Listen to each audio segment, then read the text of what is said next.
1490 WLCX, real news and great conversation for La Crosse. Here's your daily news roundup. From the Civic Media Newsroom, I'm Melissa Kay. The Wisconsin Department of Natural Resources is encouraging Wisconsinites to learn about flood risks across the state and available flood insurance options this week during Flood Insurance Awareness Week. According to the Wisconsin Initiative on Climate Change Impacts 2021 Assessment Report, the past decade was the wettest on record. Because flooding has historically been the state's most common natural hazard, homeowners should prepare for the spring season and look into flood insurance. Most National Flood Insurance Program policies include a standard 30-day waiting period before coverage begins. Property owners in special flood hazard areas who have mortgages from federally regulated lenders are required to carry flood insurance. Those who are not required to have coverage may still want to review their individual flood risk. You can contact your local zoning administrator or search for your address on FEMA's MAP Service Center to learn about flood risk in your area. Additional resources on flood insurance and flood risk mitigation are available on the Wisconsin Office of the Commissioner of Insurance's Flood Insurance and Disasters web pages. The DOT's February Law of the Month is to see and be seen. State Patrol Superintendent Tim Carnahan encourages drivers to check that their headlights are on and working properly when it's dark or when visibility is limited. Headlights help keep everyone safe and be more visible to other drivers. Remember that automatic light settings aren't always reliable, especially at dusk and when it's foggy, snowing, or raining.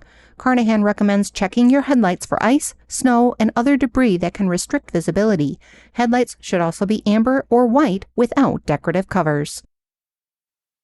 Local news at the top and bottom of the hour, or on demand anytime at lacrosseeagle.com. From the Civic Media Newsroom, I'm Melissa Kay. For Civic Media News, I'm Lisa Hale.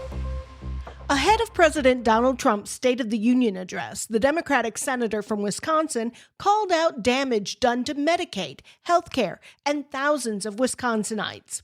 U.S. Senator Tammy Baldwin highlighted the financial and emotional ramifications of the Trump administration's Big Beautiful Bill.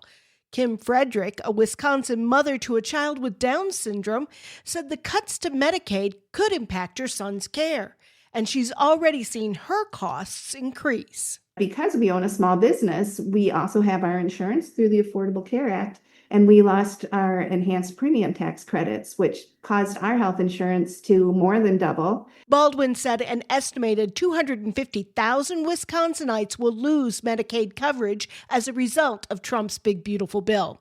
She added that rural health care services are in danger. Many of our rural hospitals are already operating in the red. And these cuts mean that we'll see some hospitals close. Baldwin vowed to keep applying pressure to restore the cuts in services made by the Trump administration. Frederick attended the State of the Union address last night in Washington, D.C. as a guest of Senator Baldwin. The fight over Wisconsin's voter data continues, and both national parties are getting involved. The U.S. Justice Department is suing to obtain full access to Wisconsin's voter rolls, saying it needs the data to verify compliance with election laws. Democrats filed a motion arguing that the request could expose private information on more than 1 million voters.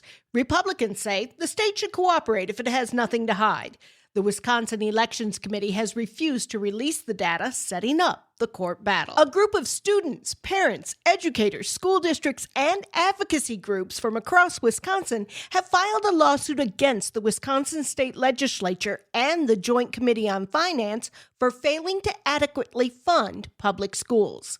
Tanya Kotlowski is the superintendent of Necedah Area School District, which is one of the plaintiffs. She said state funding has not kept up with the needs of students. Over the past decade, we have been underfunded in special education by over $13 million just in 10 years. Our local referendum, some would argue or could argue, has been 100% funding that mandated legal constitutional obligation. State Superintendent Dr. Jill Underly responded to the court challenge in a press release saying, quote, "Our current funding formula is not working. Some districts thrive, others struggle to meet basic needs. Opportunity should not depend on geography, but too often it does," end quote.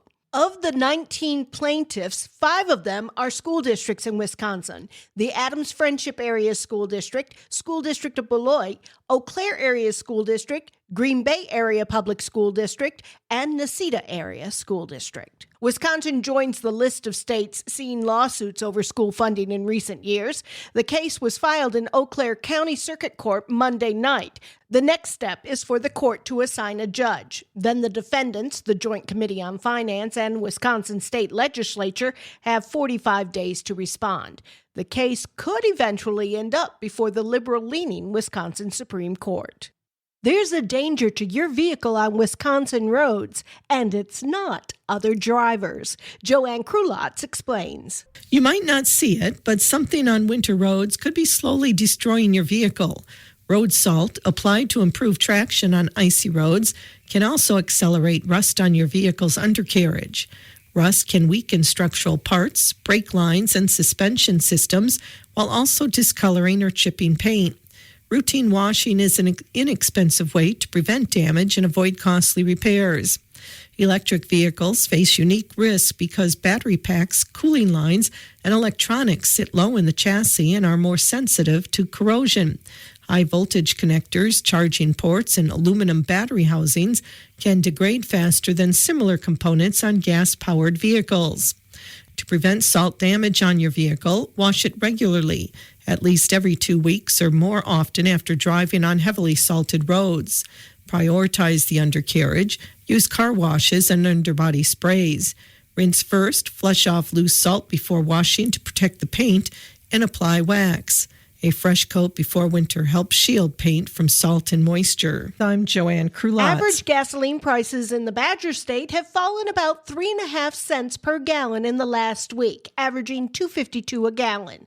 That's according to Gas Buddy's survey of over 3,000 stations in Wisconsin. Meanwhile, the national average price of gasoline has risen 1.2 cents per gallon in the last week, averaging $2.88 a gallon. Patrick DeHaan, who is the head of petroleum analysis at Gas Buddy, said crude oil trades are high, driven by escalating tensions between the United States and Iran. For Civic Media News, I'm Lisa Hale. For news anytime, visit our website at civicmedia.us.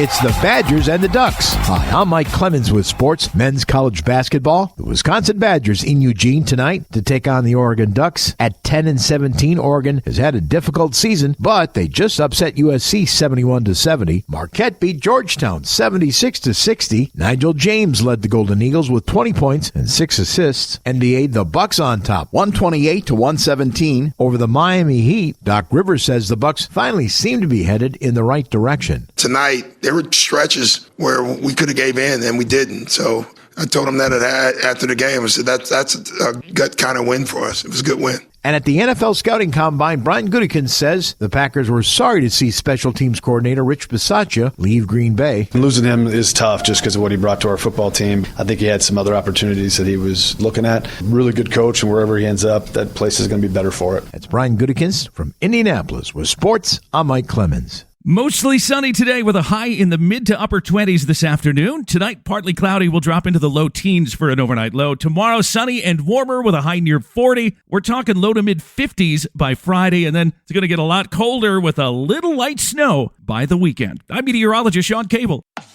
That's your La Crosse News Roundup from WLCX. Find more news anytime at lacrosseeagle.com. Subscribe to this podcast on Spotify, Apple, or wherever you find your podcasts.